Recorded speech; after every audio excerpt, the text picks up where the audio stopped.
connecting, so we'd love to see you on camera. I'm Jamie Day. I'm the Administrative Director of the O'Brien Institute. This is a very informal meeting, so we'll just be introducing ourselves as we go along. Fiona was kind enough to call me the chairperson in this meeting, so, but again, completely informal. So just a few messages. This meeting is being recorded, and I feel like my role is the chief apologist for the timing of this meeting. We know it's totally unreasonable that you guys are all crazy busy getting back to school, but we also know from having done a session like this before, people found them very useful, but they had to be this early in the process for it to be very useful for you. So that's why we're doing it now, and we're recording it because we realize a lot of people won't be able to make it live, but Fiona has been working to create a web presence for this competition, compiling a bunch of useful information, and this this recorded session will be up there within a few days to help the people that couldn't come live. So although we do have the chat function going, it would be easier for the people that are watching later and more convivial if you actually speak and ask your questions or give your comments live. You can either put up your hand, or there's not that many of us. I think Fiona said 21 total, so it can be quite conversational. So basically that's what I'm doing here. Informal meetings being recorded. Fiona, you'll see in the photo here, is arranging this. We've done a similar one like this. Fiona is the Make Calgary coordinator, and those of you who know what Make Calgary is, great. If you don't, not important. Some of the themes that people will want to submit under might be Make Calgary relevant, they might not, but in whatever case, Fiona is going to be doing that kind of support work for members who are interested in applying to this opportunity.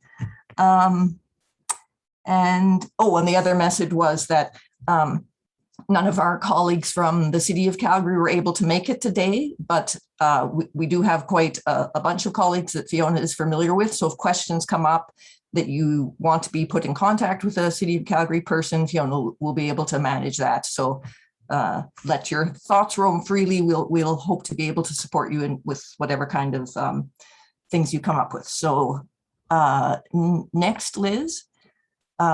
That's the last part of my introduction, is just say I truly am grateful for living in the traditional territories of Treaty 7, especially in beautiful fall days like this. And now I can hand it over to Clint. Thank you very much. Thanks, Jamie. So I'm Clint Westgard. I'm with the Cumming School of Medicine, the Grant Development Office. We support faculty applying for grant opportunities like this one, and I am your contact if you're applying through the Cumming School of Medicine to this competition. So I'm just going to quickly go over some highlights of the competition for everybody's reference.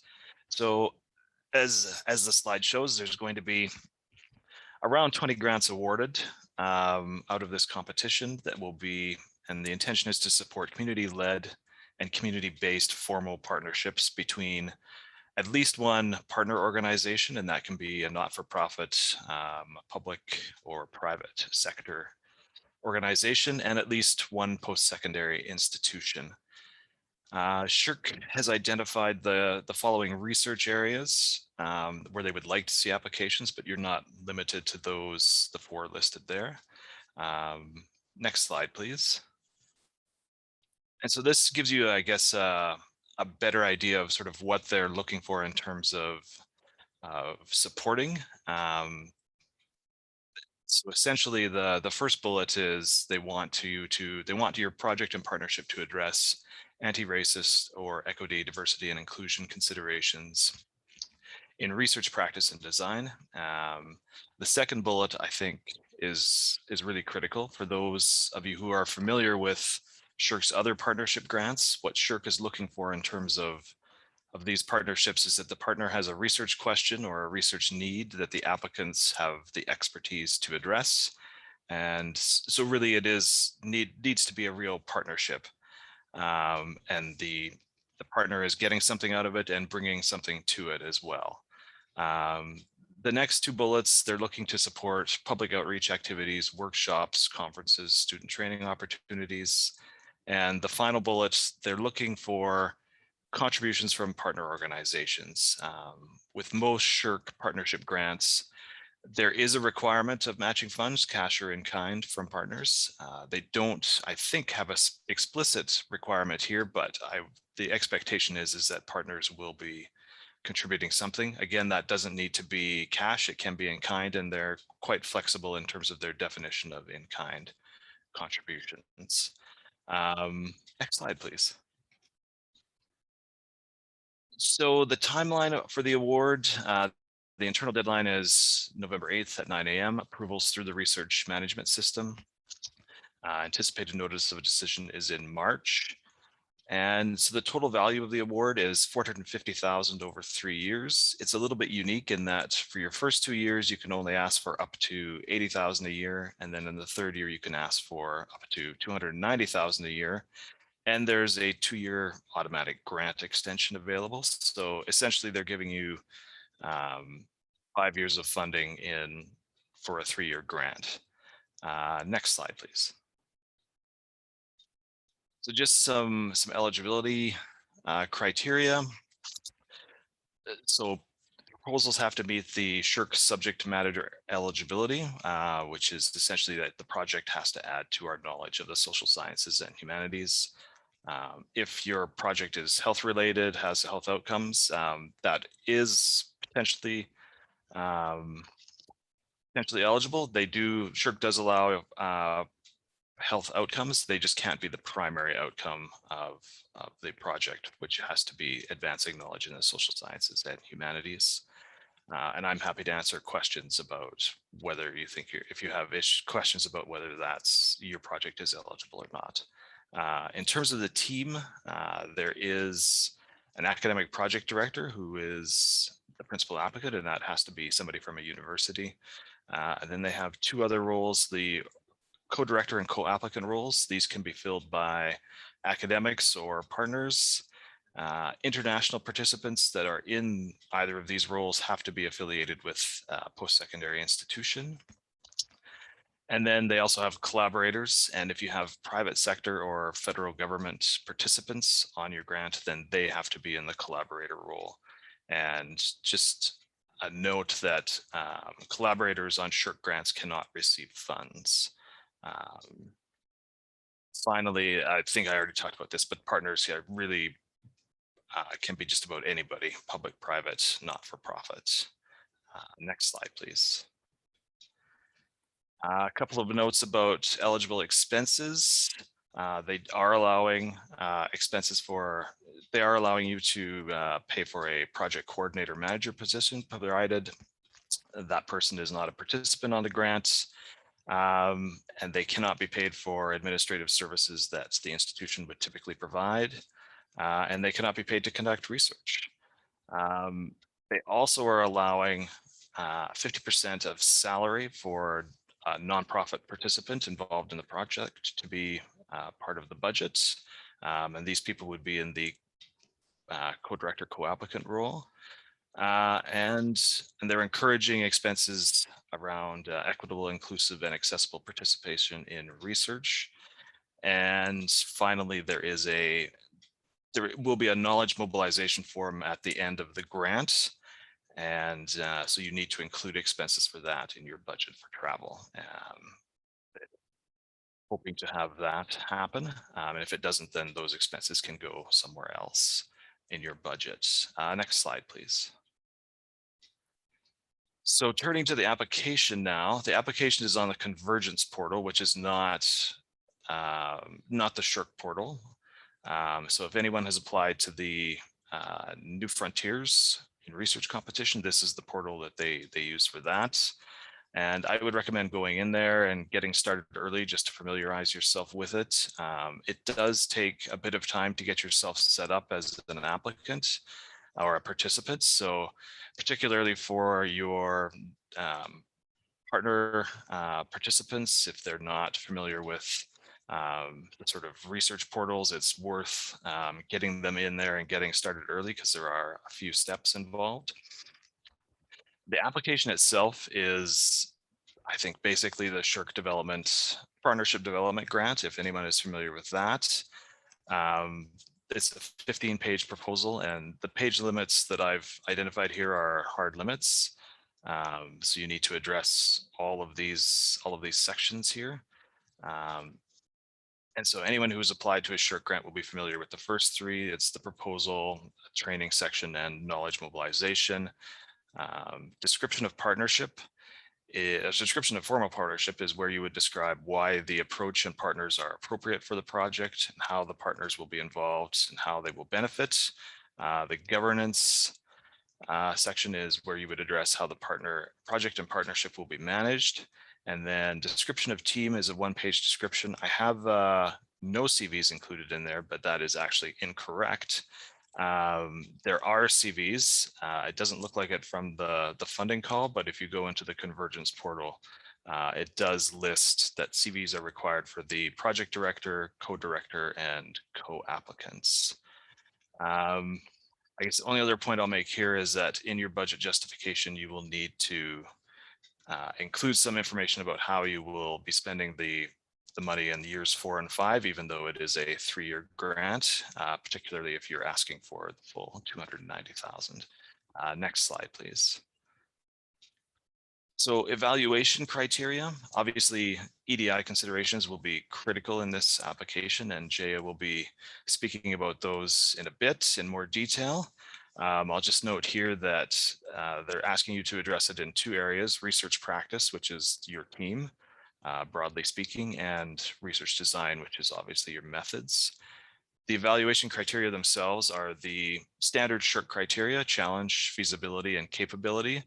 The first 2 are weighted at 40% and the last one at 20%. Essentially, the challenge is your significance and originality. Feasibility is whether you can carry out the project, and capability is the expertise of the team. And so I've just noted in here as well where the EDI considerations would fit in. Next slide, please. And then here's just a quick breakdown of where each of the evaluation, where you would address each of the evaluation criteria in the application, as well as the EDI requirements. I won't go into very much detail here, but this will be available in the slides when we send them out. Next slide, please. And then here are just a few links to resources. There's a webinar on the competition coming up towards the end of September, and a few EDI resources that our office has put together that you can access through our internal peer review sites. Next slide, please. And then here's just my contact information. I know there's a couple of teams from, or at least one team from social work going forward, so I've put Eleona's research facilitator theirs contact information as well. A couple of folks from the research services office, that will be providing support for this competition. So please feel free to reach out to any of us. And I believe the research services office is also going to be providing some additional supports. And so I'm going to just call on Carolyn now to speak about that. Sure. Thanks so much, Clint. Yes, so given the very tight timeline on this competition, we haven't been able to offer as intensive support as is sort of warranted by its value and importance, but we will try to facilitate a support committee review. I don't know if any of you are familiar with that. It's a committee comprising people who are familiar in particular with SSHRC's partnership stream, who've either held a grant themselves or have participated on SSHRC's evaluation panels. We're going to try to supplement that review group with people who have a particular focus in EDI. And that will be an optional review for people to opt in to if they're interested. And then the review will be in writing only, and there may be a limited capacity. So if you're interested in that review, let us know as soon as possible. And we've updated the information on the funding calendar posting to reflect that. There is also sort of a brief tips document related to SSHRC partnerships generally with some specifics about this competition, but informed by the university's experience with partnership grant streams. And then we're available at Research Services if there's anything we can help with. Thanks.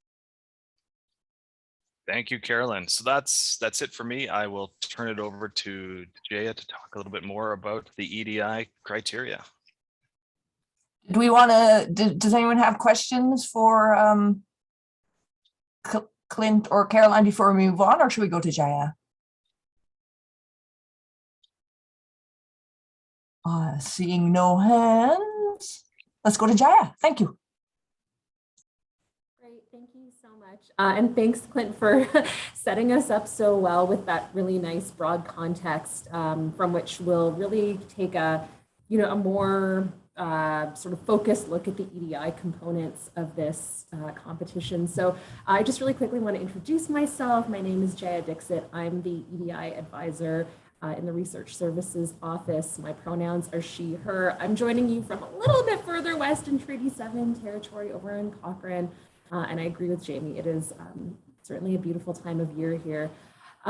So I just want to acknowledge that this is a pretty exciting moment for us to be now diving into the moment where SSHRC is introducing the required EDI plans, moving beyond the language of EDI as considerations and now into EDI as concrete plans that describe specific practices that are measurable for which you report. And I'm really particularly excited to be here and talk because many of you are subject experts, substantive experts in social justice, in all of the kinds of topics that are subsumed under what we are calling EDI at institutions now. My sense is that many of you will already be really well oriented to what EDI means in research practice and research design. I think a really good place to put our focus for the next few minutes will really just be to explore what is it going to mean to articulate those things and present them in the context of this competition. And many of you will already operate in ways that are in alignment with those things. And whether you are already doing many of these things in practice and it's the first time you are expressing them, as an applicant versus if you're a little bit earlier and you're still trying to think about what does it look like to operate my research program and do my research in ways that are equitable, diverse, and inclusive, wherever you are on that spectrum, really happy to meet you where you are and sort of workshop through or brainstorm however we can today or in the future. And if you're applicants from CSM, you have a great team in Clint and his colleagues. If you're in social work, similarly, please feel free to contact Aliona. I'm also available sort of in the more distal layer of support through Research Services team. So yeah, just to say we're here to support you and we're really excited about this competition. So just moving on here to the next slide. As Clint mentioned, there are two ways in which the competition requires you to address EDI. So in research practice and in research design. And this distinction is, I think, important because we all know that a more equitable, diverse, inclusive research space is part of research excellence. And then addressing the design and team composition, the practices, methodological choices are also really important. So what I can offer and speak to leans a little more heavily toward the research practice side of things, how to design, articulate, implement, report on a plan that is really, I would say, goes beyond a transactional approach to EDI and has what I would think of as a tiny but transformative effect within your domain. And you can see that with each of these criteria within categories weighted at 40%, this is a really important area to be able to, come in strong, not only on paper, but in practice as well. So if we just turn our focus for a few minutes toward EDI in research practice, I just really want to start getting us into more of an approach mindset and not throwing a huge set of practices at you, because the practices that are right for you and your team are really specific to your context and situation. But I just wanted to offer a few questions, see how they land. And these are things that we can come back to in the Q&A part, or, just things to leave you with. So, in terms of thinking about promoting diversity in team composition and trainee recruitment, and these are, by the way, taken right out of the application, criteria. Things to think about at this stage. What is the effect of the current diversity profile on data gathering, analysis, methodology, broader design and knowledge engagement? We heard Clint talk about the importance of the genuineness of the partnerships in this research, in these research projects. And so, really thinking about who is coming to the table and what perspectives are brought to bear. And then in terms of, if we move over to sort of the more equity-based questions, are the decisions on your team made with transparency and accountability? Can different and or diverging viewpoints be meaningfully considered? So, just questions about how the structure and the operation of your team really support, kind of an augmented level of participation for everyone. And then thirdly, highlighting diversity and equity in mentoring, training, and access to development. So this is really about the access of trainees to a wide variety of mentors, in particular to senior mentors, that the opportunities for all team members are distributed and promoted in ways that are accessible. And, I don't have this on this slide, but also thinking about how mentorship is recognized, rewarded, acknowledged.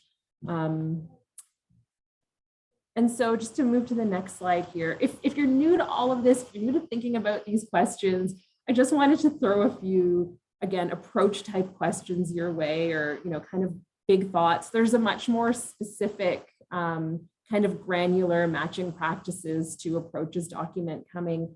I think it'll be, my hope is that it'll be ready for you by the end of today or early tomorrow. So I think the first thing, and these sort of tips, if you will, are based on, a review of applications across the spectrum of tri-council competitions that have been successful and not. So I think the first thing is be really authentic and honest about your context, about, the field of inquiry, about where the gaps are in representation, what you're trying to fill, and be open to doing it in the way that is really authentically you. I know I've heard a lot of people talk about the danger of leaning on boilerplate language.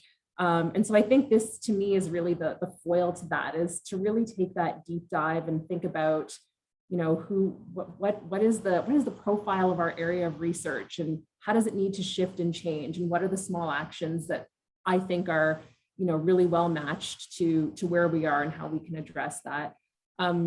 It is really important to be specific in these applications, both on the research design and of course in the research design, but also in the research practices side.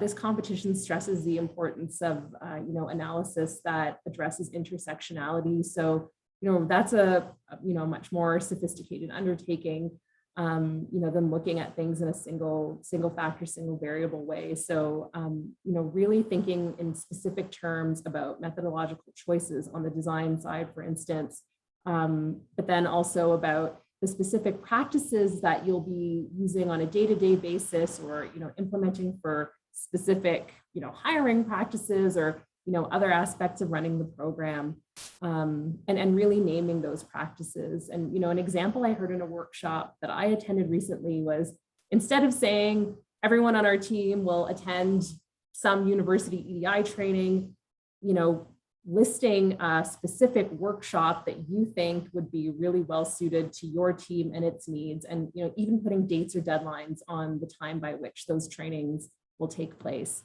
I have another bullet point about authenticity, because I think it is really that important. And then this bullet point in black, select EDI practices that are distributed and distributive, active, well matched to your context, realistic to implement and report.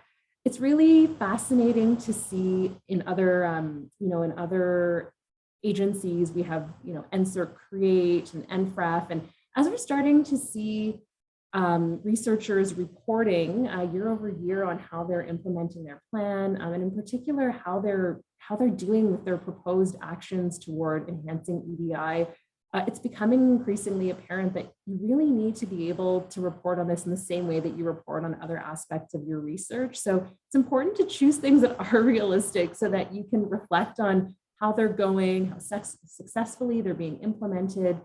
And then finally, and I know this must seem like an obvious to some of you, but it is a really common stumbling block. So I just wanted to highlight it. In terms of thinking about your profile and the diversity of your team, and I think this is the number one caution or sort of alert I give to people at the front end, really pushing beyond gender diversity and thinking in terms of gender, Indigenous people, people with disabilities, LGBTQ2S+, visible racialized minorities, really thinking beyond just the gender profile of your team and really thinking about diversity in a way that focuses on its effect on the inclusion practices that are matched to where you're headed in terms of diversity. So just simply listing the breakdown of your team demographics, which I don't necessarily recommend as an endpoint, and how you intend to change those numbers is just not a transformative or really meaningful approach. And I know that for some people, getting beyond that is an area where they can use some coaching or some support, and those are certainly things we could talk about in more detail. So while, and just moving to the next slide here, while the EDI requirements within the merit criteria are new on the SSHRC side, there are some really great places you can look to figure out what practices would be sort of tri-council approved, so to speak, or what do the various funding agencies recommend. I'd point you to 3 places initially. So first, SSHRC has just released a set of guidelines for EDI and partnership grants, which I think is a really great and comprehensive resource that both provides you with definitions and context, but also with specific practices to consider. The New Frontiers in Research Fund is a competition, a series of competitions, but they do have quite rigorous EDI requirements. And so I think the best practices page that they offer is also an excellent space to explore practices that you can think about meaningfully taking up in your own research. And then the Canada Research Chairs Program also has a great site on creating an equitable, diverse, and inclusive research environment. And this includes some really good tips around hiring, retention, and things that can also really be translated into the graduate supervision context as well. So finally, last slide here, and Clint will have touched on some of this as well. He is definitely an excellent point of contact for you if you are an applicant in the coming school, and then Aliona over on the social work side. Within the Office of Research Services, if you are conducting research that in any way touches on Indigenous people or culture or matters, I strongly suggest that you contact the excellent team there, IRST, the Indigenous Research Support Team. We also have our knowledge engagement team, which is a great resource in terms of thinking about how you're going to engage with, disseminate all those other pieces. I am here as well. I don't have a website, but you can always contact me by email if you have questions or need to bounce anything around. And then within the university, just remembering that we have our newly revitalized Office of Equity, Diversity, and Inclusion, which has a really great resource called the EDI dashboard, where you can really, you can basically use it as like a small query portal where you can look up data and statistics on the diversity profile of particular areas of the university. So it's an excellent data source. They also offer EDI workshops on request. So if you follow that link provided, you can explore the different options and contact our colleague William Yimbo, who offers fantastic sort of on-demand programming. And then just a reminder that the U Calgary is part of the Dimensions pilot, really striving to know itself. Right now we're going through a self-assessment program, and that the work you're doing in applying for grants and addressing EDI meaningfully really does feed into that overall university strategy. So I've been doing a lot of talking. I'd really love to do some listening now or after our presenters get into the next pieces, but I'm so happy to be here and happy to take any questions at any point. Thanks, Jaya. Yeah, I know it takes people a bit of time to come up with questions. So if anyone's ready right now, otherwise we are lucky to have two groups of researchers in the name of networking, tell us about what they're thinking of applying to get your creative juices flowing. So yeah, seeing no hands, let's move on to Regine. Thank you. Yeah, she's gonna talk about the project she's thinking about. Thank you. Good morning, everyone. Thank you so much for all this preliminary information that we need to be thinking and also trying to figure out how we're going to implement it. My name is Regine Wibereho King. I am an associate professor in the Faculty of Social Work, and I'm really very fascinated by this application. Next, please. We don't have a lot to say, except that I want to acknowledge that I was approached by Women's in Need Society that operates in Calgary, and together with Canadian Poverty Institute, they wanted to partner with me on this application, which was and still an honor to be invited. To join a community group that is wanting to engage in research activities. But I also have been working very closely with my colleague Turin Chaudhry, who is also attending this meeting, but also plays a huge role with the Newcomers Research Network. So we are hoping to work together to put this application together.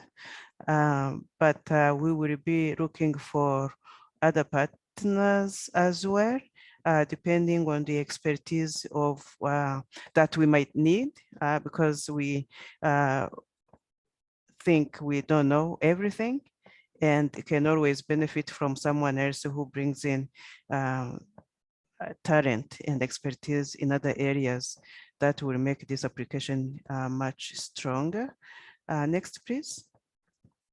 So what we put together here is just tentative ideas, because I think we are all still trying to figure it out, how we are going to write up those 15 pages of the proposal. So our current title, which is closest to what we are thinking of, is promoting anti-racist practices in service delivery for low-income women and their families. And the overall purpose of this project is really to promote racial equity in service delivered services that are delivered to low-income women. And when we are talking about women, usually women come to the front to represent their families. We are also hoping that the way this initiative started, being led by community nonprofit organization, will also be a community-led project that will capitalize on the different expertise of different partners to contribute to anti-racist practices in social services. But also we realize that services cannot sustain themselves without being supported by strong policies. We are hoping that this is going to be a project in the city of Calgary, but the implications will go beyond. So far, our target population is low-income women in their own diversity and with various intersectionalities. Next, please. So in terms of the expertise we might need, we are thinking of the work that has been happening within our own city of Calgary, really hoping that people who are engaged with anti-racist practices in the, at the city of Calgary will come and support this project. But we also acknowledge that the city has different programs, including gender-based analysis. Hopefully, if you know of anybody, you can connect us to the Office of Gender-Based and Equity at the City of Calgary. Please let us know. Of course, when we're talking about low-income families, and in this case, women, we are hoping that people who do poverty reduction policy making will also be welcome and highly needed for this proposal. We are hoping that maybe this is going to be a mixed methods project, but where we can also tap into art-based research methods and working directly with women. We are hoping that some of the training may require maybe not what we do with research assistants or postdocs or junior faculty, but also people who have expertise in adult education. That's all I have to say for now. I will be happy to answer any questions, but that's what we got so far. Thank you very much. Excellent overview. Thank you, Regine. Again, I'll give you all time to think of your questions, comments, and move over to look at a different project being put forward by Joanna and Tiffany. Thank you. Good morning. I have a question. I apologize. I'm not able to use my camera because then you won't be able to hear my voice. But I have a quick question about involvement of women in design of this research. I'm wondering, have you been able to recruit community members who can actually support designing the research criteria? In my opinion, those whom we are researching are the best partners and experts in addressing the issues that are impacting their services. So I'm wondering if you have that kind of opportunity to work with women in this research. Women will be the primary targeted population. We are still defining on we are still in the preliminary stages of this application. I can't say much of how much women will be engaged or not engaged, but as a community-led project, women will have a strong role and a voice in the project. Thank you. You're welcome.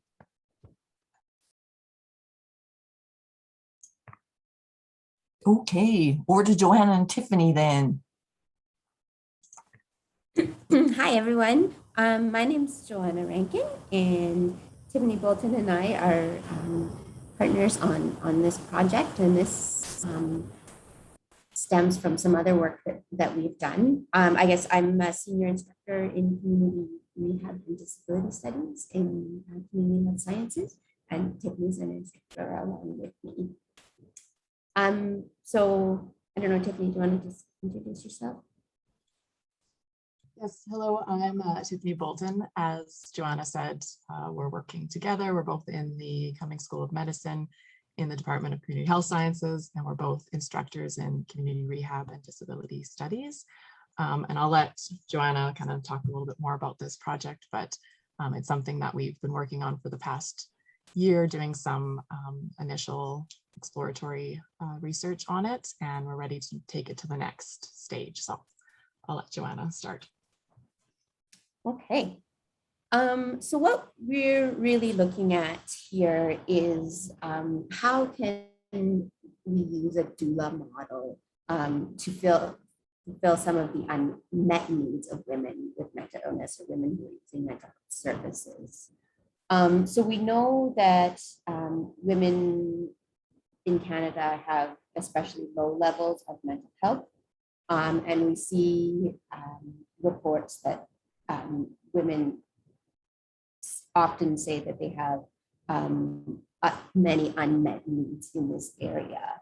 And we certainly have seen this rise during COVID. So systems tend to be fragmented, and women are really overrepresented in their, with mental illness, are overrepresented in their use of emergency and social services. So we learned from our initial research project that we did with the Canadian Mental Health Association that really women with mental illness are especially vulnerable during times of transition. Things like moving from hospital to group homes into community. We've also partnered with some addiction services. So again, during those transition points from a more intensive support model to moving back into community or moving into the next steps, less connected with services. And we've also partnered with corrections, some of the corrections, and again, seeing women's mental health in corrections as a really big problem. So yeah, so really what we have been told in our preliminary research is that there needs to be someone or there needs to be something in place. What is missing is this sort of idea of a warm handoff from the more sort of more structured services to moving out into community. So we've looked at the doula model as a way to provide additional support, and that's what we're looking to study here and also to implement. So while we see doulas are traditionally associated with childbirth, there's been a real movement in the last decade or so to expand the doula role and to professionalize that. So we see grief and bereavement doulas, we see abortion doulas, we see end of life doulas, which I was trained as in the spring. And really this call for more of full spectrum doulas to support people. And we talk in this project about radical mental health doulas. So radical doulas, in addition to working with the values that doulas bring, focus on intersectional identities, social justice. Radical doulas are often unpaid or work with vulnerable populations who might not be able to afford a doula in the regular sense. So looking at the doula values, we look to these concepts of education, so educate, to advocate, to comfort, to provide individualized support and a continuity of care. So we're looking to bring that model and to see how this model can work for women who are experiencing mental illness. So what we're proposing to actually do with this project is to co-create a doula training for women with mental illness. So we've got, I don't know, the last time I counted, I think we have 12 partners. It might be 14 now. So that's addictions, mental health services, and corrections, but also we've got an academic team on board, and we've got women with mental health experience, with lived experience.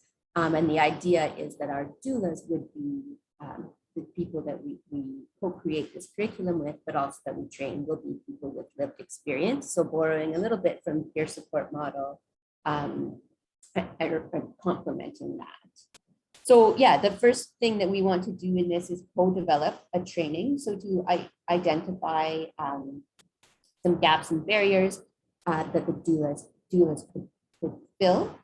And then again, using a narrative analysis through this to analyze the data. So we are imagining people journaling throughout the creation of the curriculum, and then also through journeys as a doula in order to collect some really great and rich data for us to analyze. The second part would be, again, to using a co-facilitating participatory approach to train a cohort of 10 doulas using the curriculum that we've developed, and then to pilot and evaluate that curriculum within some of our partner organizations. So we're imagining, again, 10 doulas and 30 people who are willing to come along on this journey with us to use the implementation of the doulas. And then just as our other piece that we in our evaluation would be doing an economic analysis, because we also see this as it can be sold as a cost saving measure. Just because if you have someone to provide that support, we are proposing that could minimize the use of emergency rooms, police interactions, at those transition points as well. We've seen that there's high levels of rehospitalization, recidivism. So again, being something that can focus on that.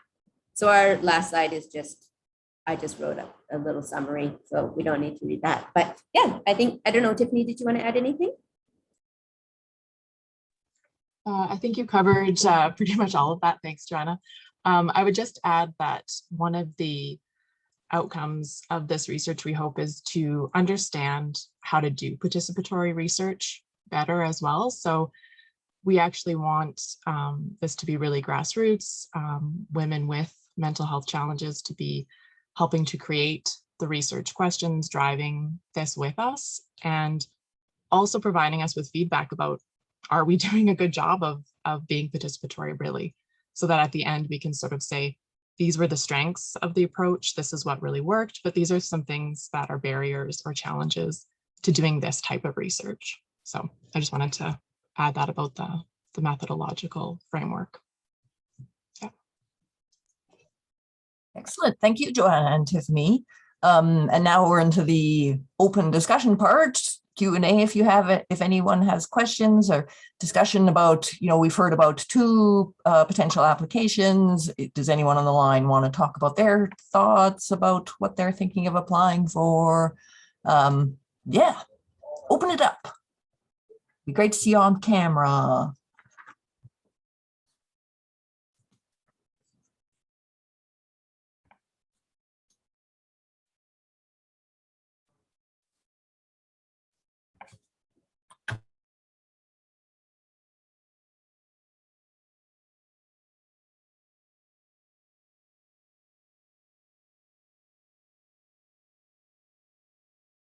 Sorry, I should unmute myself first. So from the first part of the of our meeting, I certainly got the idea that there are a lot of services and support and expertise in the various offices of research services. So that's excellent. This may be something that all of you who have applied recently know, and I do not know from early days, but I know things have changed in research service offices. So I was noticing on the deadlines, the internal deadline is November 8th, and then the SSHRC deadline is November 15th. And I was wondering, things have changed in that week with research services. What happens, and is there any, in my day, it was that only changes that came from research services saying you have to correct this error, that was the only change that could be made. So I'm wondering if that's similar what happens now during that week. Yeah, so there are a few things I can say. I'm not sure if anybody has experience with the Convergence portal. As Clint mentioned, this application will go through that new portal, not other portals that have been used for SSHRC applications. And within that portal, once you have submitted the application to research services for review, the applicant actually can't make changes directly to the application anymore, but research services has the ability to return it to you. The purpose of the research services review is primarily to sort of ensure that, first of all, the budget makes sense. So we do an audit of the budget and make sure that it aligns with the competition parameters and restrictions on spending. And that's just because we know that that's a challenging area for a lot of researchers, and it's good to have another set of eyes that sees a lot of these sorts of budgets. And then we'll go through and take a look to ensure that the competition criteria have been met. As I said, we'll generate some very brief comments and ask for clarification. We can return the application if it's required, and we would ask that changes at that point be focused on what research services had identified for sure, or that any additional changes be discussed with research services. Because if we send it back and the budget is substantially changed, then our audit is no longer applicable and we would need to do it again. And there's pretty limited capacity to do that in a comprehensive way. I know that that week can be concerning for researchers, particularly on a competition where there's so little time.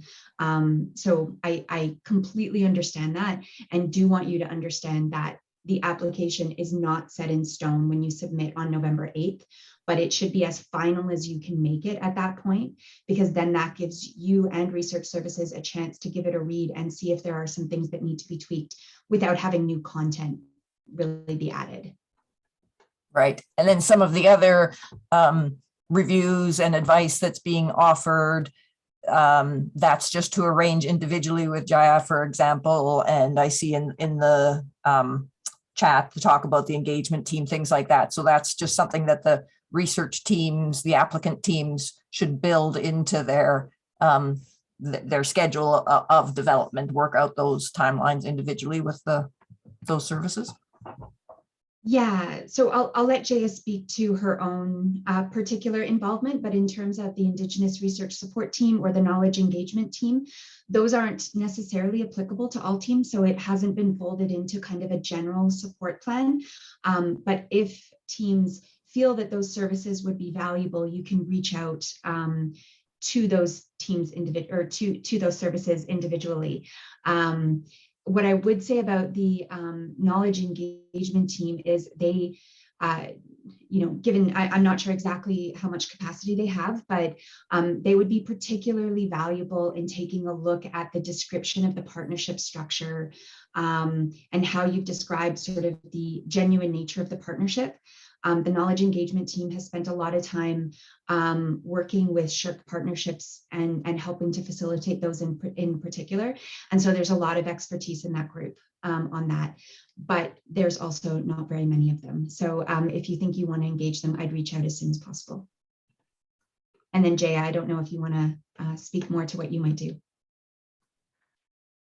To be honest, in my role, I just want to be very transparent. My role is quite new and I'm quite new in it. So how we work with applicants in various competitions, is sometimes folded into existing processes and sometimes it's a little more ad hoc.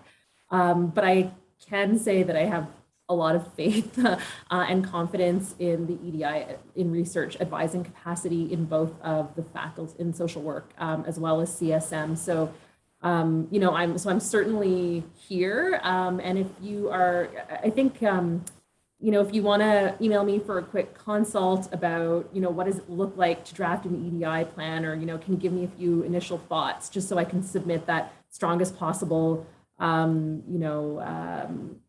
application into the convergence portal at that initial deadline. If there are pieces that are very specific or unusual or, unique in the sense that, maybe you've been working with Clint or someone else and we just want to put our heads together, I am very happy to be available on that sort of in that informal way. And then, so there's the benefit, I think, of that CSM applicants have in particular is that the EDI requirements have been in place for CIHR and NSERC. So you're working with a research team in your faculty that is pretty seasoned in helping you to, really foreground and highlight the specific practices and the way in which you'll be, rolling out EDI in your research space. So it's a little, I'm pretty flexible about how I can advise. I'm just an added layer there if needed.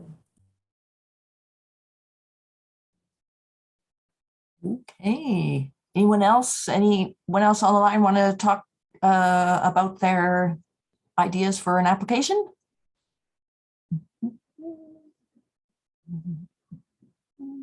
Somebody should talk or I'm going to break into song. You wouldn't want that.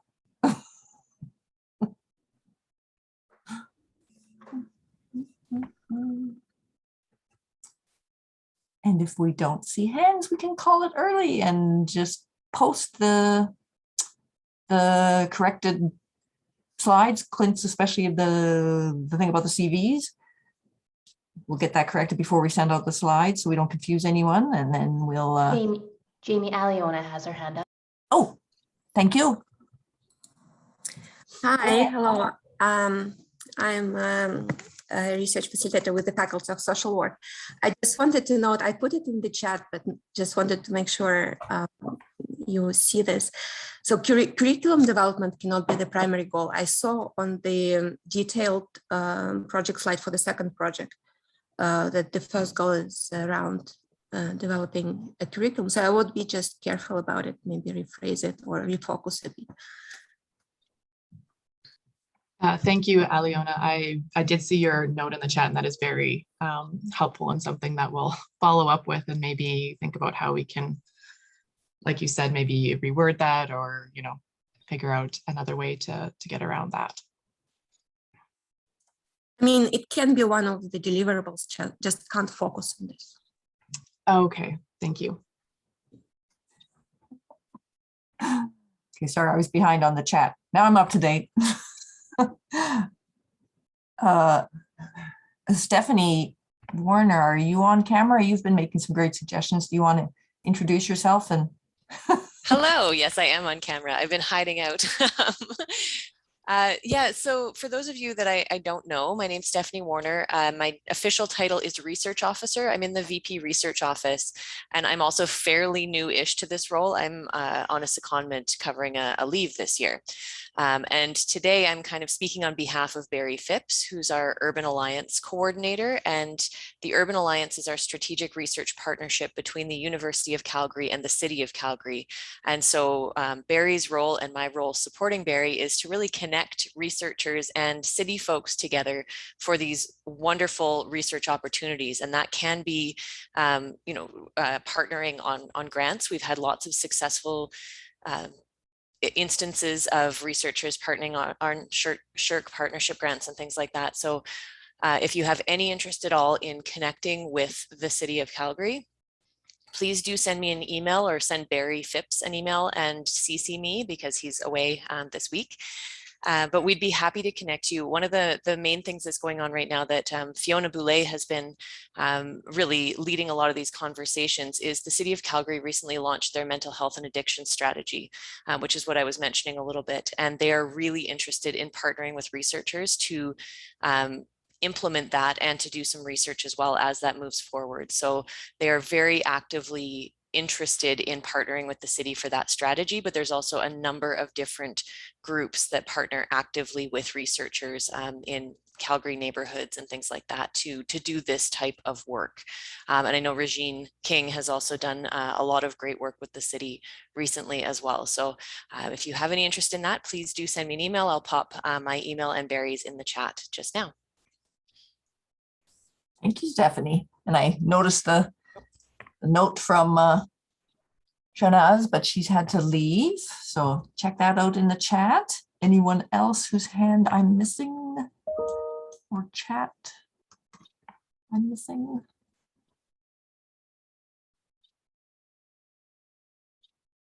Oh, looks like somebody's signing in. Jacqueline? Does Jacqueline have something to say?